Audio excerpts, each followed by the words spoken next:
يا مساء السكر. طبعا ما هو السكر الغالي ولازم نمسي بالغالي على الناس الغالية. بتعرفوش المصيبة يا جماعة، بتعرفوش السبب في زيادة أسعار السكر بالشكل المبالغ فيه ده، واللي احنا مش فاهمين ليه السعر وصل لدرجة وصل ل50 جنيه. كيس السكر اللي كنا بنجيبوه ب12 جنيه دلوقتي وصل ل50 جنيه، ولما تلاقيه في المجمعات ب27 جنيه انه يعني بيدولك حسنة وبعد كده يقولولك كمان مش موجود وهو كيس واحد اللي تاخده. لا، طب هو احنا مش هنيجي نقول السكر غالي ونحل بايه؟ لا، ده احنا لازم نعرف ايه المشكلة. ما شفتوش المصيبة اللي حصلت وهو ده السبب في ارتفاع سعر السكر؟ قبضوا على حوض السكر. حوض السكر قبضوا عليه، وكمان مين اللي كان معاه بيسانده؟ ناس عصابة تانية، وكمان عارف من اولهم مستشار وزير التموين. لا لا لا لا، اكشف لنا يا رشا بقى الموضوع بالتفصيل. في وزارة التموين دلوقتي حالة من التوتر والقلق، حالة من الخوف. ليه؟ بعد ما تم القبض على مستشار وزير التموين لشؤون الرقابة والتوزيع وناس تانية من العصابة في أكبر قضية فساد تتلاعب بأسعار السلع الاستراتيجية. ده في إطار الجهود المبذولة من ناحية الأجهزة الرقابية علشان تواجه الفساد والفاسدين، وضبط الأسواق المحلية، وضبط الأسعار، وحماية المستهلكين من الناس اللي بينهبوا المال العام. تم القبض على مجموعة من الفاسدين بيتزعمهم مين؟ أول واحد، مش ممكن تتخيلوا، مستشار وزير التموين لشؤون الرقابة والتوزيع. ومين معاه؟ حوض السكر في القاهرة. هم مسمينه كده. ده على كده بقى في كل محافظة فيها بقى حوض سكر، يعني حوض سكر في اسكندرية ده ايه ده؟ هو غير الحوض الازرق ده ولا ايه؟ تمام. ومين تاني من العصابة؟ أمين عهدة فرع حلوان بالمصرية لتجارة الجملة وناس تانية معاه. ومين كمان؟ 2 من أصحاب مصانع تعبئة السكر، وتحفظوا على 900 طن سكر معاهم، وما خفي كان أعظم. وكمان قبضوا على 2 من قيادات تموين المنيا بتهمة تسهيل الاستيلاء على الدعم. الله، هما ايه؟ دول ناس يعني مفروض موظفين حكومة، ازاي يتعاونوا كده ويشكلوا عصابة علشان ينهبوا المال العام ويستغلوا الأوضاع وزيادة الأسعار بالشكل ده؟ لا، نكشف كمان حاجات تانية. وكمان إن في مصيبة كبيرة، إن مستشار وزير التموين لشؤون الرقابة والتوزيع اللي هو في الطرف الأول في العصابة ده، إن هو كان طلع على المعاش وتم التجديد ليه. طب بتجددوا له بناء على ايه؟ بناء على نزاهة ذمته المالية ولا علشان ايه بالظبط؟ ومين اللي جدد له ده؟ انا المفروض اللي يجدد له ده اقسم بالله يعني يبقى ياخد عقاب يستحقه. يعني ازاي؟ نكمل.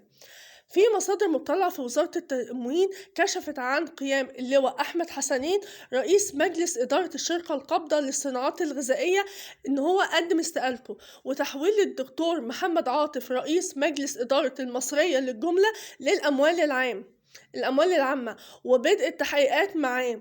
وكمان الأجهزة الرقابية قامت بإلقاء القبض على العضو المنتدب السابق لشركة المصرية لتجارة الجملة وعلاء فتحي سالم بالأموال العامة، ووضعه تحت التحفظ من 3 أيام، والتحقيق معاه في تهم الفساد والاستيلاء على أموال الدعم. والله العظيم دول يستحقوا يعني أسوأ عقاب علشان يكونوا عبرة لغيرهم. وكان العضو المنتدب السابق للشركة المصرية لتجارة الجملة قد استقال من فترة قصيرة بشكل مفاجئ. طب ليه؟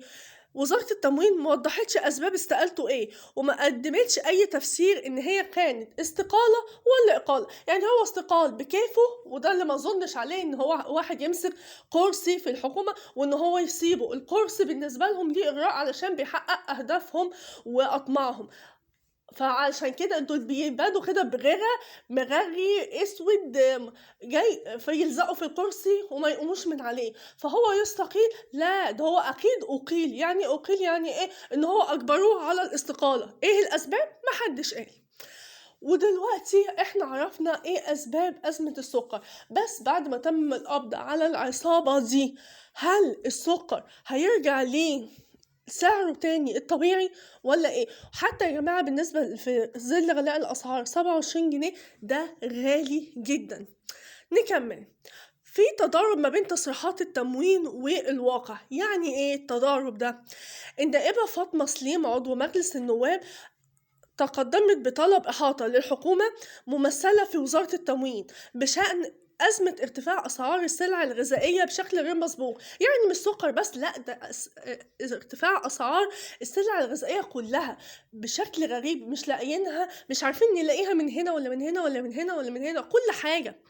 وقالت النائبة فاطمة سليم في طلب الإحاطة إن سوق السلع الغذائية في مصر بيشهد حالة من عدم الاستقرار، ارتفاع أسعار بعضها. لا والله أنا أحب أوضح لك، هو يا سيادة النائبة هو ارتفاع كل الأسعار وليس بعض الأسعار على نحو غير مسبوق، زي السكر اللي وصل لأكتر من 50 جنيه، وده عمره ما حصل أبدا، فضلا عن اختفاء بعض السلع ووجود عجز شديد في المعروض منها.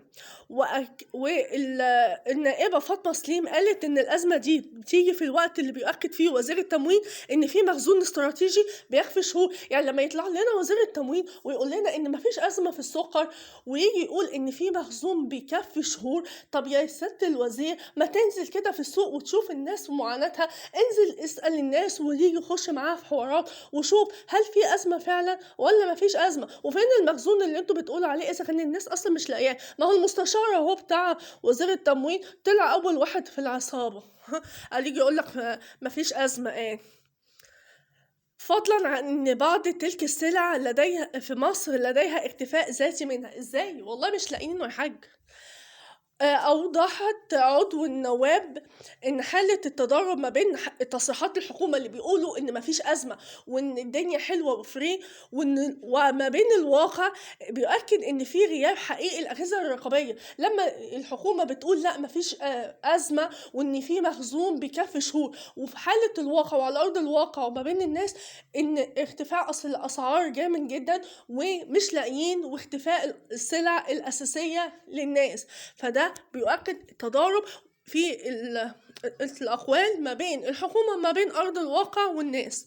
وده طبعا بيأكد ان الأجهزة الرقابية عايشة في مية البطيخ ومش حاسين بأي حاجة، وده اللي بيجعل المواطن فريسة لجشع التجار، سواء في زيادة الأسعار أو إن هو ممكن يشيلوا بعض السلع علشان يعملوا سوق سودا، وده يبقى يقدمه المواطن الغلبان على طبق من فضة. يعني ايه يعني ايه، خلاص على طبق من فضة استوى، خلاص مش مستحمل اي حاجة. طالبت النائبة الحكومة بكشف الحقيقة كاملة ووضع الأسعار في مصر. يعني لازم توضح الحكومة ايه حقيقة وضع الأسعار في مصر اللي بقت أسعار سودة، ولازم ان الحكومة توفر احتياجات المواطنين، والضرب بإيد من حديد ضد كل من تسول له نفسه ان هو يكسب من قوت الشعب الغلبان اللي خلاص انه مش لاقي يعيش ولا ياكل. كل المرتبات والله اقسم بالله بتخلص في نص الشهر ويمكن قبل نص الشهر كمان، في ظل ارتفاع الاسعار، ومهما حصلت في زيادات تبقى نقطة في بحر الاسعار فما بتعملش اي حاجة.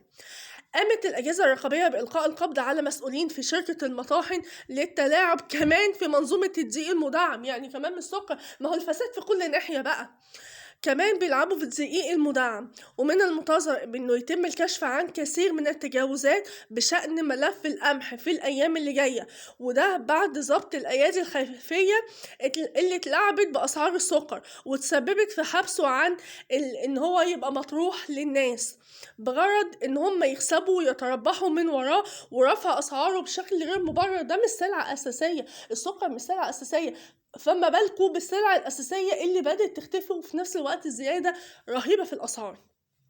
ودلوقتي يا جماعة هل نقدر نقول السكر غلي وهنحل بإيه، ولا على حسب تصريحات الحكومة إننا الدنيا حلوة ودنيتنا حلوة وهنحلي وهنعيش في الدنيا مسكرة؟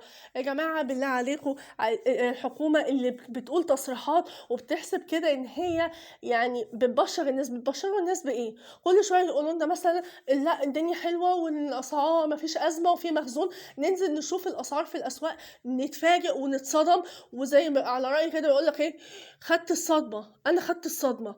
ونيجي يقول لك اسعار الفراخ نزلت، دي سلعة اساسية، يجي والبيض ننزل نتفاجأ ان الاسعار زادت والبيض زاد والفراخ زادت، او هي ولا قلت ولا نيلة. فانتوا بتقولوا تصريحات بناء على ايه؟ انتوا بتقولوا لنا تصريحات بناء، ما انتوا لما تقولوا تصريحات لازم تصوروا وتوريوا للناس علشان الناس ما تاخدش كلام وتيجي تسقط وكده، لازم ناخد ونشوف بعدين عدينا عشان نلمسه على أرض الواقع، ما تقولوش تصريحات ويبقى عامل زي فقاقيع الهواء، مجرد ألوان كده نفرح بيها، بس لما نيجي نلمس أي حاجة نشوفها كده على الواقع ما نلاقيهاش. أتمنى الحكومة تعيش على أرض الواقع وتنزل وتشوف الناس وتحس بالمواطن الغلبان اللي خلاص استوى على الجنبين.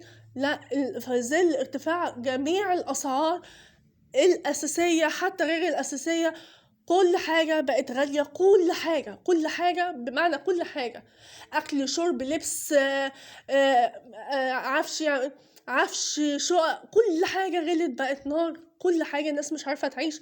بجد يا جماعة لازم الحكومة تاخد بالها، لأن في حتى من جواها زي الفاسدين اللي تم القبض عليهم دول في غيرهم أكيد مستخبيين. احنا مكناش نتوقع المفاجأة المؤلمة دي المحزنة دي، بس يا رب الأسعار تنزل تاني يا رب، أتمنى وكل الشعب يتمنى في الأيام اللي مش باين لها ملامح دي إن الأسعار تنزل تاني، علشان يبتدي الشعب ياخد نفسه شوية، لأنه خلاص مبقاش فيه أي نفس.